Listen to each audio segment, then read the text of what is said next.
हाँ, नॉर्मली कहते हैं भाई कमिश्नर ऑफिस का ही होता है। हाँ। मतलब वो कोर्ट अटेंड करे या अपने ऑफिस से ही डायरेक्शन लेकिन इशू आपने करे। सिर्फ इसको ऑफिस तक सीमित नहीं रखा, आप जाते रहे बाहर भी। अब मैंने मीटिंग्स में भी उनको ये कहा भी मैं ऑफिस का कमिश्नर नहीं हूँ, मैं फील्ड का कमिश्नर हूँ। और ख़ास बात यह है कि जहाँ आप पढ़े हो वहाँ पे आप अगर कमिश्नर बन के आ रहे हो तो एक अलग सा ही जुनून, एक उत्साह बिल्कुल, रहता है। बिल्कुल। जैसे कोई जिस स्कूल में पढ़े हम उसमें प्रिंसिपल बन जाएंगे। तो आप चौधरी छोटूराम के बहुत ही अच्छे साथी होते थे, चौधरी हेतराम लांबा जी, हाँ जी, और वो आपके पड़नाना थे। बिल्कुल। तो आप थोड़ा सा, चूंकि मैं हरियाणा की पॉलिटिक्स पे स्टोरियाँ करता हूँ, हाँ जी, तो मेरा इंटरेस्ट उनके बारे में भी जानने का। थोड़ा चौधरी हेतराम लांबा के बारे में बताइए। वो बहुत कम लोगों को ये पता होगा कि उनके निधन से पहले मेरी उनसे बात हुई थी और हमारा इंटरव्यू फिक्स था। ये अलग बात है कि मैं उनके बेटे के साथ बैठा हुआ हूँ, अभी इंटरव्यू कर रहा हूँ, लेकिन हमारा इंटरव्यू ऑलरेडी फिक्स था और वो एक हफ्ते के अंदर चले गए और मेरा वो इंटरव्यू पेंडिंग रह गया उनके साथ। और क्योंकि 3 बार एमएलसी बनना ही उस समय बड़ी बात थी। और चौधरी छोटूराम के बहुत ही एक फोटो आप देखा था मैंने, वो जेड़ियों से स्वागत कर रहे हैं, उसमें आपके जो पड़नाना थे हेतराम लांबा जी, वो और चौधरी छोटूराम साथ थे। मैं दिखाऊंगा भी वो फोटो सबको अगर मुझे मिल पाया तो वो उनकी दौलतपुर गांव की है, अच्छा। जो मेरा नाना जी का गांव है। तो उन्होंने उस टाइम उनकी विजिट थी एज मिनिस्टर। अच्छा। एज मिनिस्टर विजिट थी सर छोटूराम जी की। तो उनका स्वागत करने के लिए इस गांव के किसान, मेरे परनाना जी, सब वो स्वागत के लिए वहाँ खड़े थे। तो काफ़ी अच्छे रिलेशन थे उनके और उन्होंने मिलकर बहुत काम किया। नमस्कार दोस्तों, अक्सर हम राजनीति पर बातें करते हैं, लेकिन आज मैं जिस शख्सियत से आपको मिलवाने जा रहा हूँ वो मुझे बहुत पसंद है। और पसंद भी वो इसलिए है क्योंकि उनकी जो कार्यशैली है उसका कई बार हरियाणा के लोगों ने उसको सराहा है, पसंद किया है, और वो जहाँ जाते हैं वहाँ लोकप्रिय हो जाते हैं। आज हमारे साथ हैं ऑफिसरों के गांव गागड़वास से कमिश्नर जगदीप सिंह जी। कमिश्नर जगदीप सिंह जी रोहतक में हैं और काफ़ी सालों से मन था कि इनके साथ बैठ के बातें करूं, क्योंकि ये एक ऐसे परिवार से आते हैं। आप अंदाज़ा लगाइए कि 1935 में इनके पड़नाना चौधरी हेतराम लांबा जी चौधरी छोटूराम जी के अनन्य साथी रहे और 3 बार वो एमएलसी भी चुने गए। रामनारायण डीसी जी का नाम आपने सुना होगा, और आपने पूर्व शिक्षा मंत्री चौधरी बहादुर सिंह जी जो एचसीएस ऑफिसर भी रहे हैं उनका नाम भी सुना होगा। अब कमिश्नर जगदीप सिंह जी हैं, इनके बेटी हैं जो इंटरनेशनल शूटर हैं, इनके बेटे हैं एचसीएस हैं, वो भी शूटर हैं। इनके भाई एसडीएम संदीप सिंह जिन्होंने पीछे चुनाव भी लड़ा था महेंद्रगढ़ से। तो एक ऐसी फैमिली से हैं जिनके पास राजनीति और प्रशासन दोनों का अनुभव रहा है। तो सबसे पहले तो भाई साहब आपका स्वागत है इस पूरी चर्चा में। Thank you so much. सबसे पहले मैं आपसे ये जानना चाहूँगा कि जो रोहतक है, रोहतक वो जगह है जहाँ से चीज़ों के बहुत बड़े संदेश निकलते हैं, मायने निकलते हैं। तो आप जब कमिश्नर बन के रोहतक में आए तो किस तरह के चैलेंजेस आपके सामने थे और क्या बदलने की आपने कोशिश की है? जी, रोहतक कमिश्नर की जब पोस्टिंग हुई तो वो एक मन में बड़ी उमंग थी जी।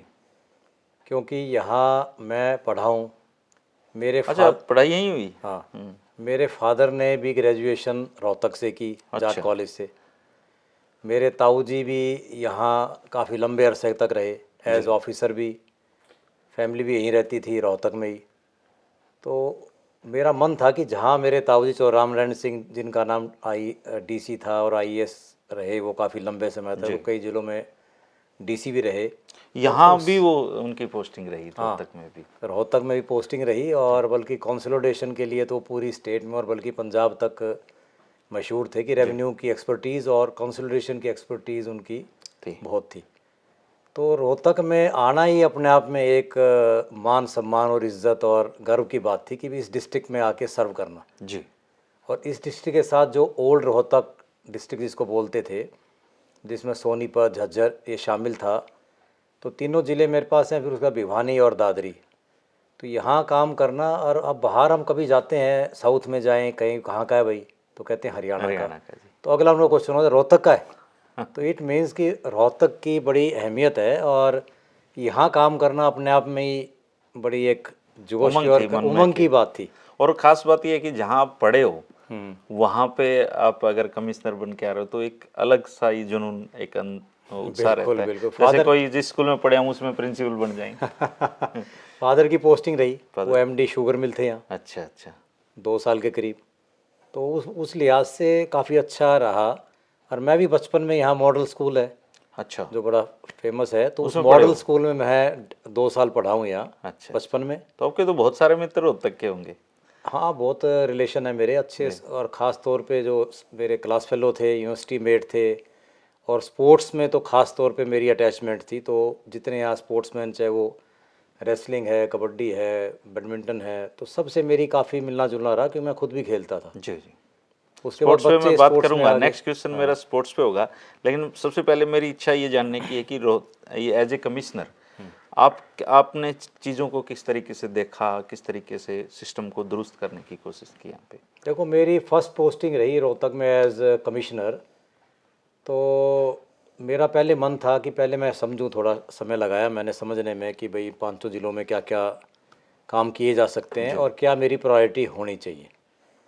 तो मैंने जिस तरह कोर्ट्स अटेंड करनी शुरू की, तो मुझे लगा कि काफ़ी केसेस ऐसे हैं रेवेन्यू के या कंसोलिडेशन के, जो आपसी भाईचारे या म्यूचुअल कंसेंट से, अंडरस्टैंडिंग से वो निपटाए जा सकते हैं। तो फिर मेरे को लगा कि राजस्व लोक अदालत अच्छा शुरू की जाए, जैसे लोक अदालत कोर्ट्स में लग रही हैं, लोकल अच्छा कोर्ट्स में, जी, उसी तर्ज पर हम महीने में एक बार हर ज़िले में लगाएं, ताकि जो आपस में बैठ के जो फैसले हो सकते हैं उनको करवाए जा और सके। ज़्यादातर वो जमींदार हैं सब लोग, खामखा की इन चीज़ों में उलझ के रखते हैं। बिल्कुल बिल्कुल।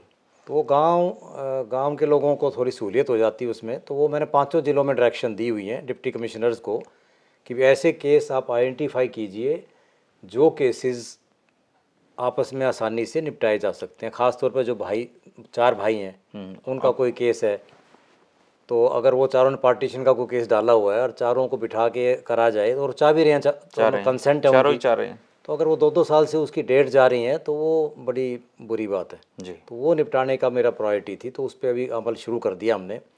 तो आपको बड़ी जल्दी रिजल्ट देखने को मिलेगी। पहली रेवेन्यू लोक अदालत शायद 15 दिन से पहले पहले हम लगाएंगे। बहुत बढ़िया। उसके बाद मेरी प्रायोरिटी थी कि भाई जो दूसरी जो है एक मिड डे मील का।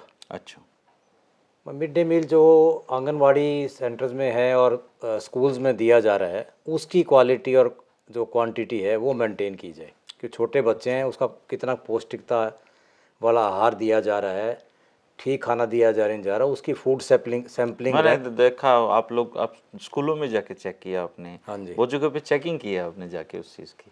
हाँ, नॉर्मली कहते हैं भाई कमिश्नर ऑफिस का ही होता है। हाँ, मतलब वो कोर्ट अटेंड करे या अपने ऑफिस से ही डायरेक्शन लेकिन इशू आपने करे। सिर्फ इसको ऑफिस तक सीमित नहीं रखा, आप जाते रहे बाहर भी। हाँ, मैंने मीटिंग्स में भी उनको ये कहा भी मैं ऑफिस का कमिश्नर नहीं हूँ, मैं फील्ड का कमिश्नर हूँ। अपने कोर्ट और ऑफिस वर्क के साथ साथ मैं फील्ड में ज़रूर विजिट करूँगा और मैं देखना चाहूँगा कि ग्रास रूट पे क्या समस्या है और किन को हम ठीक कर सकते हैं, ताकि हम सरकार को वो चीज़ें भेज सकें और उनको रिकमेंड कर सकें, सरकार से रिक्वेस्ट कर सकें भी ये काम करवाए जाएँ, लोगों की डिमांड है, लोगों की इच्छा है और ये दिक्कतें उनको आ रही हैं। जी जी। फिर मेरा ये था कि एक हेल्थ चेकअप कैंप्स, जो बीइंग स्पोर्ट्स फैमिली, जी, तो मेरे को पता है कि हेल्थ की कितनी इम्पोर्टेंस है, और ख़ासतौर से स्कूल और कॉलेज गोइंग जो स्टूडेंट्स हैं और स्पेशली गर्ल्स, तो वो उनमें काफ़ी मैंने चेक करवाया पहले जब मैं डायरेक्टर जनरल स्पोर्ट्स था। तो उसमें आयरन की डेफिशिएंसी, किसी की आई साइट की प्रॉब्लम है, तो वो मैंने कहा एक हेल्थ चेकअप कैंप्स लगाए जाएँ with the support of IMA। Private hospitals को भी हम साथ शामिल करें और उन हॉस्पिटल्स को लेके हम जगह जगह सीनियर सेकेंडरी स्कूल हैं, कॉलेज हैं, यूनिवर्सिटी हैं, उनमें कैंप लगाएं। और साथ में मैंने ये भी कहा कि स्पोर्ट्स स्टेडियम्स में भी आप कैंप लगाएं, ताकि हमारे खिलाड़ियों की को शुरू में ही जो दिखते हैं उनसे पता चल सके। अच्छा, जैसे कमिश्नर रोहतक में आप जब आए तो मैंने देखा कि आपके पास है ना स्पोर्ट्समैन बहुत आते हैं मिलने। तो ये जो स्पोर्ट्स के साथ आपका लगाव है, इसकी शुरुआत कहाँ से हो रही है और क्या आपने, क्योंकि स्पोर्ट्स में आपका काफ़ी काम रहा है, जब स्पोर्ट्स डिपार्टमेंट में आप थे तो आपने क्या कुछ आप उपलब्धियां मानते हैं स्पोर्ट्स को लेके और कैसे जुड़ाव आपका स्पोर्ट्स से बना? देखो, स्पोर्ट्स में तो मैं खुद स्कूल कॉलेज में खेलता था। मैं बैडमिंटन, टेबल टेनिस और टेनिस का प्लेयर रहा। अच्छा। और मैं इंटर यूनिवर्सिटी और नेशनल लेवल पे खेला, लेकिन उससे ज़्यादा कोई ज़्यादा अचीवमेंट नहीं आई है इंटरनेशनल लेवल की। जी। तो उस टाइम से ही मेरे जो दोस्त थे, साथी थे, जो स्पोर्ट्समैन थे, ख़ास तौर पे जो कबड्डी के थे या अखाड़े थे, रेसलिंग के या वॉलीबॉल का था, उनसे मेरा आना जाना काफ़ी हो गया। तो काफ़ी अखाड़ों में विजिट भी करता था उस टाइम, क्योंकि हेल्थ कॉन्शियस तो मैं था ही शुरू से। अखाड़ों के लिए तो आप योजना भी लेके आए थे। कि हाँ, उस टाइम अखाड़ा स्कीम थी हमारी एक, जो अखाड़ों को प्रमोट करने के लिए। हाँ। तो उनका फ़ायदा भी हुआ कि कम से कम 500 अखाड़े उस टाइम रजिस्टर्ड हो गए थे, और एक नेशनल लेवल का दंगल भी कराया था। तो वो रहा। फिर मैं जैसे ही चंडीगढ़ मेरी पोस्टिंग हुई तो बच्चों का इंटरेस्ट बन गया शूटिंग में। अच्छा तो उस time Abhinav Bindra gold medal जीत के आए थे ओलंपिक में। जी। तो बच्चों का मन करा कि हम भी शूटिंग करें। तो बेटे को मैंने 8 साल की उम्र में ही शूटिंग में डाल दिया शुरू था, कर दिया था। और बेटी भी 8-9 साल की एज में ही आ गई थी। हम्म। तो बेटी है गौरी शौरान, उसके तो अब 37 इंटरनेशनल खेल चुकी वो, जी। और 26 उसके इंटरनेशनल मेडल हैं, और अराउंड 100 उसके नेशनल और अदर मेडल्स हैं। तो जी। बेटा भी इंटरनेशनल शूटर है, और उसके भी 14 के करीब मेडल हैं। हम्म। तो उस वजह से मैं स्पोर्ट्स में रहा। उसके बाद स्पोर्ट्स में एज डायरेक्टर पोस्टिंग हो गई, काम करने का मौका मिल तो गया उसमें काम करने का मौका मिला, और काफ़ी एक्सपोजर भी हुआ। अलग अलग स्टेट्स में भी गए, तो उन स्टेट में जाके भी उन लोगों से, अलग अलग स्पोर्ट्स डायरेक्टर से, अच्छे अच्छे खिलाड़ियों से, जिस तरह उस टाइम चाहे वो योगेश्वर दत्त हरियाणा के रेसलिंग में थे, साक्षी मलिक थी, पीटी उषा, तो ऐसे काफ़ी ऐसे ऐसे खिलाड़ियों से मतलब ग्रास रूट पे खिलाड़ियों को क्या चाहिए वो आइडेंटिफाई करने में वो मदद मिल गई आइडेंटिफाई आपको। किया। और उसमें सरकार ने और मुख्यमंत्री और खेल मंत्री ने अच्छी सपोर्ट भी करी। उन्होंने स्पोर्ट्स के लिए काफ़ी कुछ इंफ्रास्ट्रक्चर क्रिएट करने के लिए काफ़ी मदद की, और पॉलिसीज़ को अप्रूव किया। जी। तो वो मेरा स्पोर्ट्स में तभी काफ़ी। आपके पास ये स्पोर्ट्समैन जितने भी उनसे लगाव आपका पड़ना है सारे हाँ, आपके पीछे अभी अमित पंघाल, योगेश्वर दत्त, सब लोग और शूटिंग के हमारे कई खिलाड़ी इंटरनेशनल मिलते रहते हैं। पीछे बल्कि एक बुज़ुर्ग आए थे, वो मिस्टर अहलावत थे। तो वो 82 इयर्स के हाँ, थे, और मेडल आए। मास्टर मीट में वो मेडल जीत के आए थे इंटरनेशनल। तो उनसे मुलाकात हुई, काफ़ी डिस्कशन हुई कि भाई 82 साल की उम्र में वो इतने एक्टिव हैं, तो अपना राज बताएं भी कैसे हैं, ताकि लोगों को प्रमोट भी करें जाके। मैंने उनको ये भी कहा, जी जी। अलग अलग जगह जाएं, गांव में जाएं, पंचायत में मिलें, और गांव के जो बुज़ुर्ग हैं उसको कहें कि भाई घर ना बैठें, थोड़ा एक्टिवली अपना जीवन जिए। जी जी। अच्छा, आप बहुत साल पहले है ना, आपका जो पारिवारिक बैकग्राउंड है वो पॉलिटिक्स से बहुत जुड़ा हुआ है, और प्रशासन से लेकर पॉलिटिक्स तक आप लोगों की पकड़ रही है। तो आप चौधरी छोटूराम के बहुत ही अच्छे साथी होते थे, चौधरी हेतराम लांबा जी, हाँ जी, और वो आपके पड़नाना थे। बिल्कुल। तो आप थोड़ा सा, चूंकि मैं हरियाणा की पॉलिटिक्स पे स्टोरियाँ करता हूँ, हाँ जी, तो हाँ मेरा जी। इंटरेस्ट उनके बारे में भी जानने का, थोड़ा चौधरी हेतराम लांबा के बारे में बताइए। चौधरी हेतराम लांबा मेरे परनाना थे, और वो 1935 तक 3 बार एमएलसी रहे, जिसको आज के दिन हम एमएलए कहते हैं। जी और वो सर छोटू राम जी के बड़े नज़दीकी साथी रहे, और काफ़ी उनके साथ मिलके उन्होंने सालों काम किया, जी। किसानों के हित के लिए, समाज के हित के लिए। तो काफ़ी टूरिंग उनके साथ रही उनकी। क्योंकि और 3 बार एमएलसी बनना ही उस समय बड़ी बात थी। और चौधरी छोटूराम के बहुत ही एक फोटो आप देखा था मैंने, वो जेड़ियों से स्वागत कर रहे हैं, उसमें आपके जो परनाना थे हेतराम लांबा जी, वो और चौधरी छोटूराम साथ थे। मैं दिखाऊंगा भी वो फोटो सबको अगर मुझे मिल पाया तो वो उनकी दौलतपुर गांव की है, अच्छा। जो मेरा जो नाना ऐसे जी का गांव है। तो उन्होंने उस टाइम उनकी विज़िट थी अच्छा। एज मिनिस्टर विज़िट थी सर छोटू राम जी की। तो उनका स्वागत करने के लिए इस गांव के किसान, मेरे परनाना जी, सब वो स्वागत के लिए वहाँ खड़े थे। तो काफ़ी अच्छे रिलेशन थे उनके, और उन्होंने मिलकर बहुत काम किया। अच्छा, जैसे अब लोहारू हल्के में जाएं या लोहारू की उधर की भिवानी की पॉलिटिक्स पे चर्चा करें, तो एक नाम अक्सर वहाँ जाते हैं सुनने को मिलता है कि रामनारायण डीसी, चौधरी रामनारायण डीसी, ऐसे नाम। तो चौधरी रामनारायण डीसी के बारे में भी आप थोड़ा सा हमें बताइए कि वो उनका किस तरह का काम करने का स्टाइल था, और प्रशासनिक के बाद राजनीति में वो कैसे आई। देखो, मेरे ताऊ जी थे जो रामनारायण सिंह, जो आईएएस ऑफिसर थे, और कई डिस्ट्रिक्ट्स में डिप्टी कमिश्नर रहे, और वो रेवेन्यू के मास्टर थे। रेवेन्यू की उनकी बड़ी एक्सपर्टीज़ थी, और उसके लिए उनका नाम भी था। तो मेरे वो मोटिवेटर रहे हैं। अच्छा। मतलब मैं उनसे जो ज़्यादातर मैं मोटिवेशन मेरे ताऊ जी से ली। उन्होंने दिल्ली यूनिवर्सिटी से ग्रेजुएशन और लॉ की थी। अच्छा। तो उस टाइम उनके वाइस चांसलर थे सर मॉरिस गायर। अच्छा। तो उस टाइम वो दिल्ली यूनिवर्सिटी के प्रेसिडेंट भी रहे स्टूडेंट्स यूनियन के। रामनारायण जी। रामनारायण सिंह जी अच्छा। दिल्ली यूनिवर्सिटी के वाइस चांस वो स्टूडेंट्स यूनियन के प्रेसिडेंट थे और वाइस चांसलर उनको काफ़ी चाहते थे। अच्छा। तो वहाँ उनके अच्छे रिलेशन बने, तो उसके बाद वो अपना जॉब में आ गए। तो मैं काफ़ी कुछ मैंने अपने ताऊ जी से सीखा, एडमिनिस्ट्रेटिव स्किल्स भी और बाकी जो काम करने का तरीका था। और वो लोगों भी से, शायद रोहतक में रहे हैं तो वो रोहतक में रहे, कॉन्सल्टेशन में भी रहे वो। हम्म। तो उनका यही था कि लोगों से इमोशनली अटैच हो, लोगों से मिलो, उनकी समस्याएं सुनो, उनका दिल से काम करो। जी। आप लोगों के अधिकारी बनो, ना कि एक सिर्फ ऑफिस के सरकारी अधिकारी। कर्मचारी या सरकारी अधिकारी बन के ना रहो। हम्म। और लोगों में जाओगे तभी आपको, गांव में जाओगे, शहर में जाओगे, किसी वार्ड में जाओगे, जब भी आपको पता चलेगा कि आप वहाँ समस्याएं क्या हैं, प्रॉब्लम्स क्या हैं। जी। और ख़ास तौर पे जो उनका ये कहना था कि जो ऑफिस में आपके आता है मिलने, या किसी काम से आए या किसी से आए, तो उसको आप पूरा रिगार्डफुली सुनो। हाँ, मतलब एक कोशिश आम करो। आदमी को भी ये नीडर होके ऑफिस में जा सके आईएएस ऑफिसर, बिल्कुल इस बिल्कुल। तरह का उन अगर ऐसा माहौल बने तो बहुत अच्छा है। नहीं, मैंने भी जहाँ भी मैं पोस्टिंग रही, और अब लेटेस्ट मेरा कमिश्नर है, तो यहाँ कोई रेस्ट्रिक्शन नहीं है, कोई पर्ची कुछ नहीं है, अपना सीधे आए, लोग मिलें, अपना काम बताएं और जाए। मैं और काफ़ी टाइम मैं ऑफिस में लगाता हूँ, और फिर जहाँ ज़रूरत होती है फिर मैं फील्ड विजिट भी करता हूँ उसकी। जी जी। अच्छा, रामायण जी फिर राजनीति में कैसे आए? उनका कोई लंबा चौड़ा इंटरेस्ट था नहीं। अच्छा, accidentally? Politics, you can say accidentally. हाँ हाँ। चौधरी देवीलाल जी के, जो हमारे पूर्व उप प्रधानमंत्री थे और सीएम रहे, उनके वो काफ़ी अच्छे दोस्त थे। अच्छा। तो उन्होंने उनको मोटिवेट किया, भाई आप आओ पॉलिटिक्स में। और पार्लियामेंट का उन्होंने इलेक्शन लड़वाया, फिर भिवानी से वो मेंबर पार्लियामेंट भी रहे। तो बस वो पार्लियामेंट अपना टेन्योर पूरा करने के बाद उन्होंने फिर पॉलिटिक्स को संन्यास ले लिया। मैं नहीं करनी ज़्यादा चाहिए। इंटरेस्ट उनका रहा नहीं पॉलिटिक्स में। अब बात करते हैं आपके पिताजी पे। आपसे मुलाकात से पहले मेरी मुलाकात पूर्व मंत्री चौधरी बहादुर सिंह जी से रही, और वो एक बींग ए सौरान से अलावा वो आप कह सकते हैं कि वो मुझे अपना मित्र भी मानते थे। उनमें ये बड़प्पन था कि वो छोटों के साथ छोटा व्यवहार करते थे, उम्र के हिसाब से ढल जाते थे उसके अनुसार। तो वो भी एचसीएस अधिकारी रहे। तो उनका एचसीएस अधिकारी रहने के बाद वो कैसे, वो पॉलिटिक्स में उनका कन्वर्जन हुआ, कभी आप लोगों को बताया उन्होंने?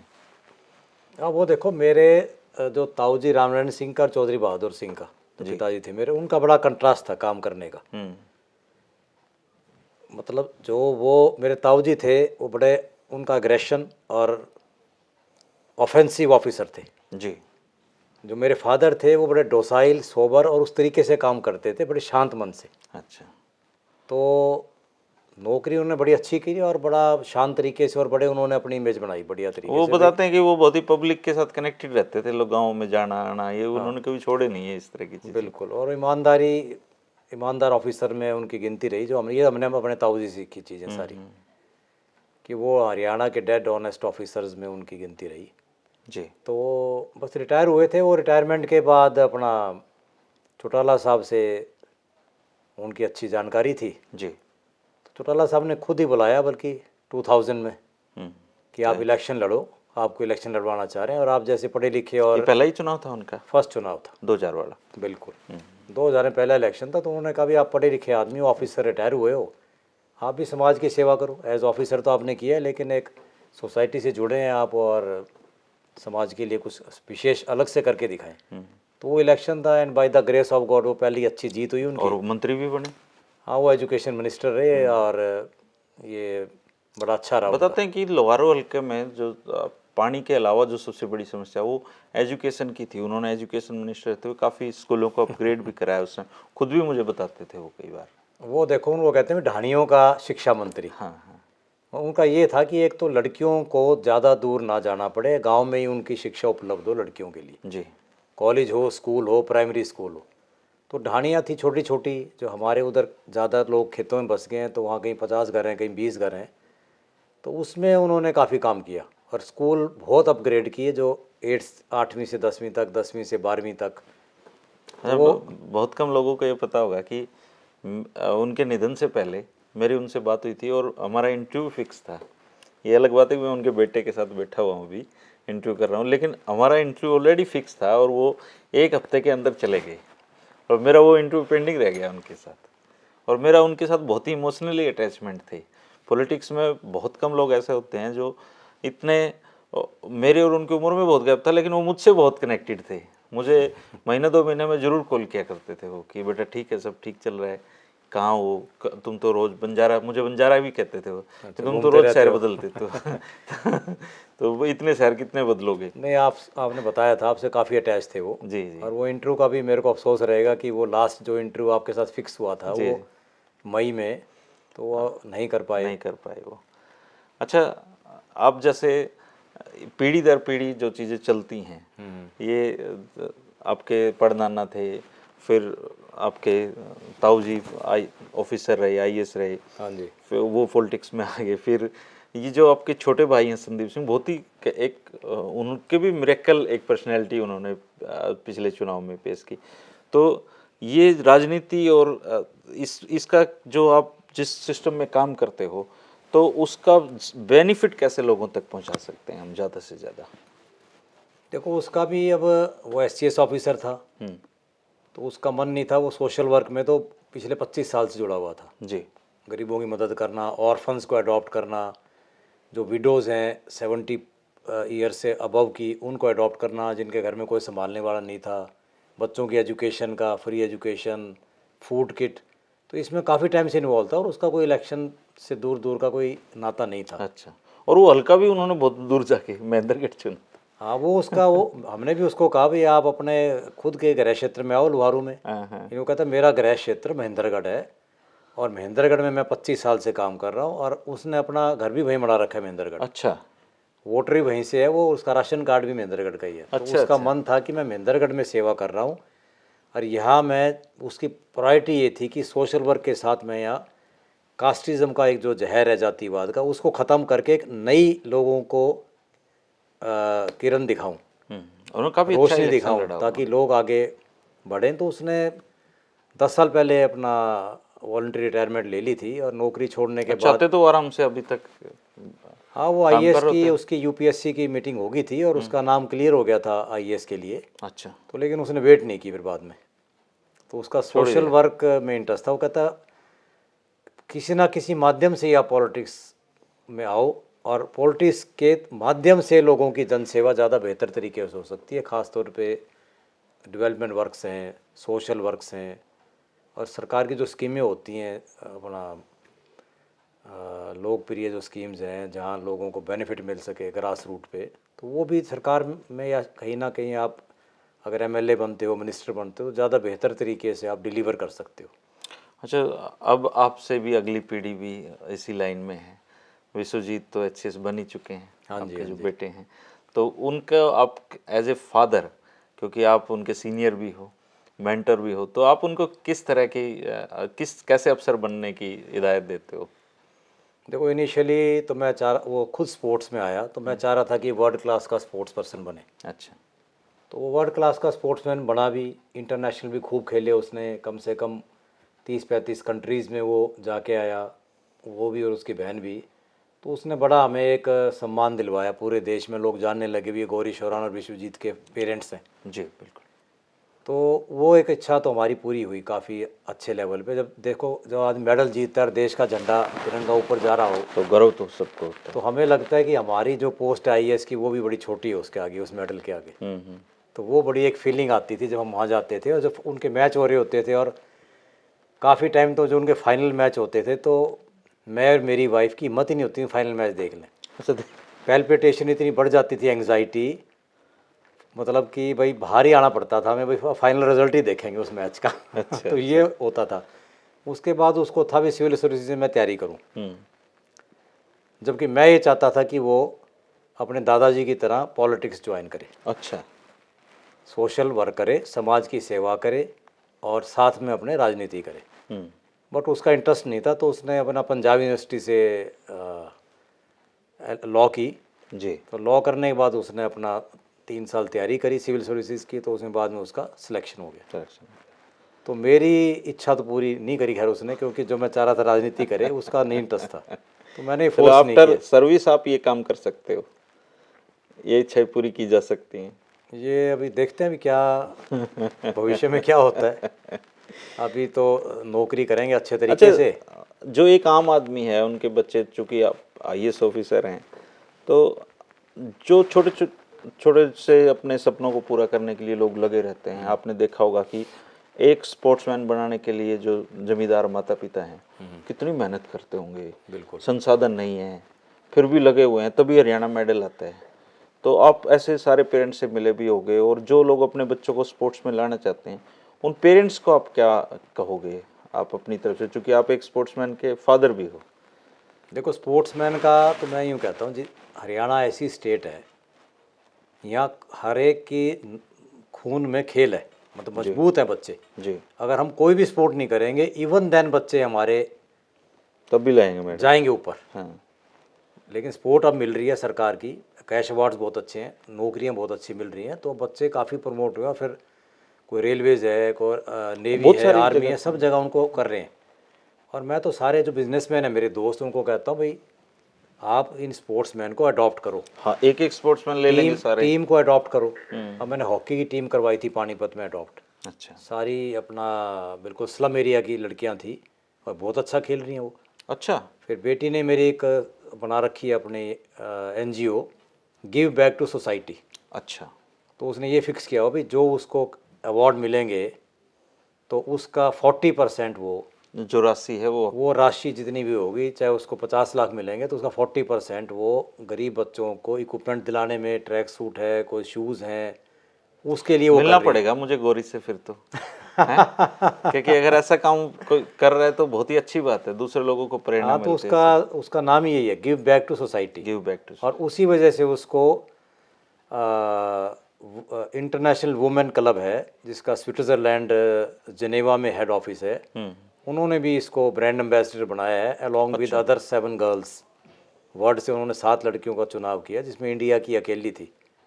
तो इंटरनेशनल वुमेन क्लब के मेंबर है ये। तो अभी इनका स्विट्ज़रलैंड में भी एक मीटिंग होनी है, तो उसके बाद वो सोशल एक्टिविटीज़ में जो लोग हैं या अपने फील्ड में जो एक्सेल कर रहे हैं जी, चाहे वो स्पोर्ट्स में हो, चाहे कल्चरल में हो, चाहे समाज सेवा में हो, चाहे एजुकेशन में हो, उन लड़कियों को इन्होंने अलग अलग कंट्रीज़ के लिया है।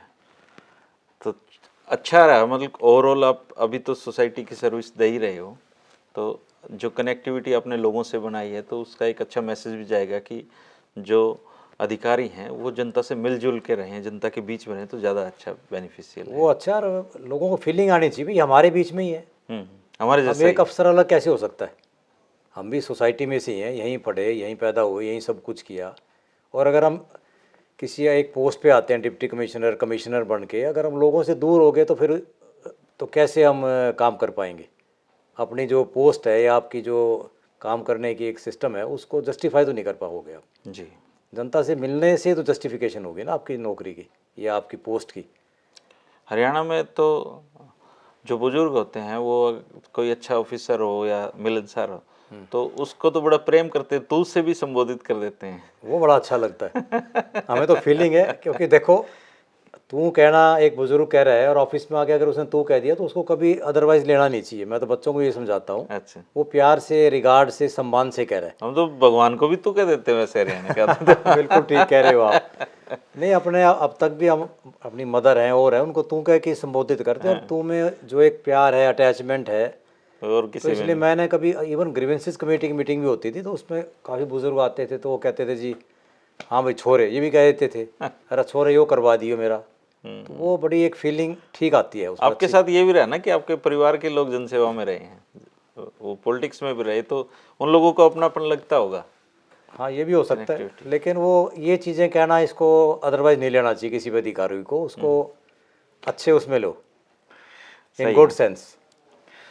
तो दोस्तों ये हैं IAS जगदीप सिंह जी, और जगदीप सिंह जी बातचीत से आपको लग गया होगा कि किस तरह के अधिकारी हैं, और ये जहाँ भी रहे, जिस डिपार्टमेंट में रहे हैं, चर्चा में ला देते हैं उस डिपार्टमेंट को। तो कमिश्नर रहते हुए रोहतक को भी इन्होंने चर्चा में लाया है, ग्रीवेंसेस दूर करने की कोशिश की है। ये इनसे शुरुआत थी। अब मैं भविष्य में आपको इन्हीं की तरह के जो दूसरे ऑफिसर हैं उनसे मुलाकात में आपकी करवाता रहूँगा। शुरुआत आज इनसे हो गई है। अगर आपको इनसे कुछ पूछना हो तो आप कमेंट कर सकते हैं। आपने हमें समय दिया, इसके लिए आपका बहुत बहुत शुक्रिया। थैंक यू भाई साहब, थैंक यू सो मच।